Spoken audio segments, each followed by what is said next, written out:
li rajna f'dawn il-jiem u li se nkomplu naraw fil-jiem li ġejjin huma xhieda ta' gvern dinamiku li jaħdem u li jġib ir-riżultati. Dan id-dinamiżmu komplejna nruh bħala tim anke fil-mumenti pjuttost pressanti li għaddejna minnhom politikament fil-ġimgħat li għaddew. Il-kwistjoni tal-Panama weġġatna politikament u anki personalment. Lil minn numri tal-popolarità li huma kejl relattiv u li minkejja li huma tajbin, jien mhux se nistrieħ fuqhom. Jien l-ewwel wieħed illi ngħid u nistenna li l-affarijiet isiru aħjar.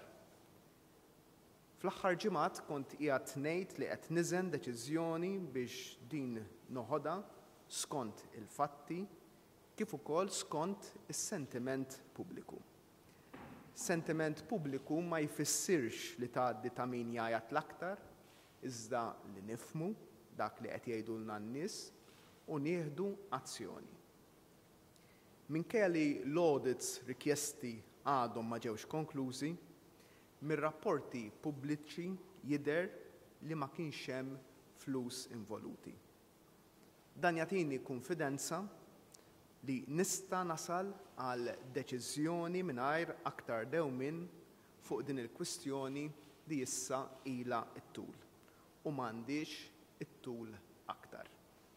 Ovvjament ir-rapporti mitluba nistenna li xorta jiġu pubblikati la darba jintemmu. L-għan tiegħi huwa li nimxi b'ġustizzja u li nieħu id-deċiżjonijiet kif dejjem ħadd, deċiżjonijiet li hemm bżonn li jittieħdu filwaqt li nħares l-interess tal-pajjiż. Fuq il-miżin qudiemi poġġejt il-fatt li ħadd ma implika li saret xi ħaġa illegali. Lanqas ma kien hemm nuqqas ta' dikrazzjoni parlamentari għaliex din saret f'ħina kif mitlub mill-liġi. Fuq in-naħa l-oħra, bħala politiċi ma nistgħux nimxu biss fuq il-legalità. Iżda rridu nimxu wkoll bil-korrettezza politika li wieħed jistenna minn għandna. Flimkien ma dan kollu kkonsidrajt il-ħidma li saret u li hemm bżonn li tkompli titwettaq f'setturi strateġiċi tal-ekonomija Maltija. Ħidma li waslet biex ikollna tkabbir bla preċedent ta' 6.3%. Li jkollna wkoll lanqas rata ta' qatt ta' kull żmien u mewġa wara l-oħra ta' investimenti. Għalhekk wasalt għal dawn id-deċiżjonijiet. Konrad Mizzi se jitneħħewlu il-Ministeri u l-portafolli tal-Enerġija u tas-Saħħa għaliex nemmen li jrid jingħata sinjal ċar li minkejja ma kien hemm xejn illegali, wieħed kien jistenna imġieba aktar korretta. Chris Fearn se jinħatar Ministru għas-Saħħa. Bħala Prim Ministru se nieħu taħti r-responsabbiltà tal-qasam tal-enerġija u tal-proġetti tal-Gvern. Dan se nagħmlu għaliex dan huwa qasam kruċjali għat tkabbir ekonomiku u għall-programm tal-Gvern. Konrad Mizzi bħala Ministru mhux se jkollu oqsma taħtu. Huwa se jkun Ministru li jaqa' taħti u li se jkun inkarigat minni li jwettaq xogħlijiet partikolari. L-ewwel wieħed huwa li jara li jitwettqu il-prijoritajiet fil-qasam tal-enerġija kif diġà wettaq b'suċċess, kif inhu l-aħjar ippożizzjonat biex jwettaq u kif mistenni mill-poplu. Din hija wegħda elettorali li jien irrid nara li titwettaq mingħajr skossi, għax dan huwa dak li n-nies ivvutaw għalih u għalhekk irrid nara li titwettaq jien bħala Prim Ministru bl-aħjar nies li għandi għad-dispożizzjoni tiegħi li jwettqu din il-wegħda. Konrad Mizzi se jkun qed jirriżenja wkoll minn deputat mexxej għall-affarijiet tal-Partit Laburista. Illum qed hawnhekk bħala Prim Ministru u mhux bħala mexxej tal-Partit Laburista, iżda rrid ngħid li fil-jiem li ġejjin għandu jinbeda l-proċess għall-elezzjoni ta' persuna oħra għal din il-kariga.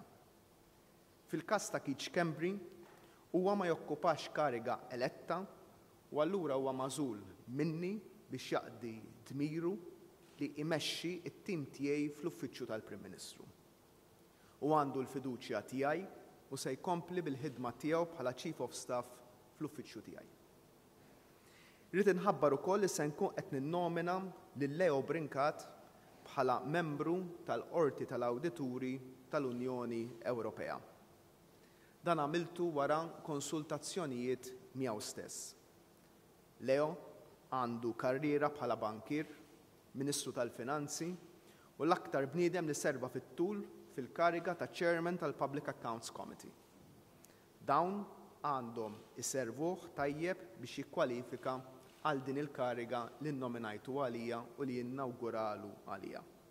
U li nittama li jkollu l-appoġġ kollu bla riservi tal-forzi kollha politiċi lokali.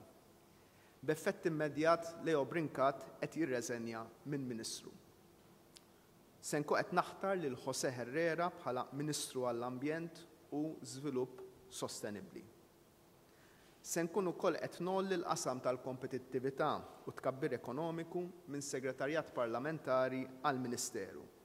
U Manuel Mallija se jkun qed jirritorna fil-Kabinett bħala Ministru għall-Kompetittività, Ekonomija Diġitali, Marittima u tas-Servizzi.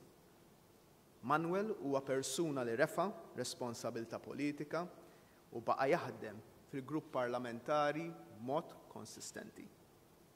Dawn il-bidliet, in-numru ta' persuni fil-kabinett se jibqa' l-istess.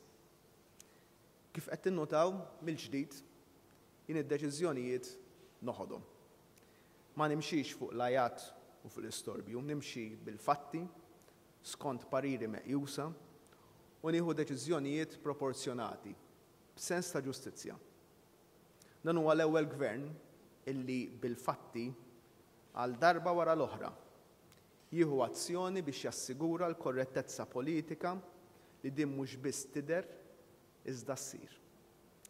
Fuq bażi personali nħossi dawn huma mumenti importanti ħafna għaliex qed naġixxi biex nagħmel ċert li ħadd ma jidħollu dubju fuq il-kisbiet tal-gvern, li ħadd ma jiddubita li qed naqbżu l-aspettattivi ta' kulħadd. Dan huwa l-aktar gvern li ddeliverja f'dan l-aħħar 25 sena. U r-riżultati qed jitkellmu waħedhom. Ir-riżultati qed jinħassu u ma rrid lil ħadd u xejn milli jtellef milli nkomplu nwasslu aktar riżultati. Nistenna kif jistennew il-familji u n-negozji li l-gvern jkompli jaħdem aktar minn qatt qabel biex jikseb aktar suċċessi, ipatti għall-iżbalji li għamilna u nkomplu noħolqu aktar ġid u aktar xogħol milli qatt għamilna.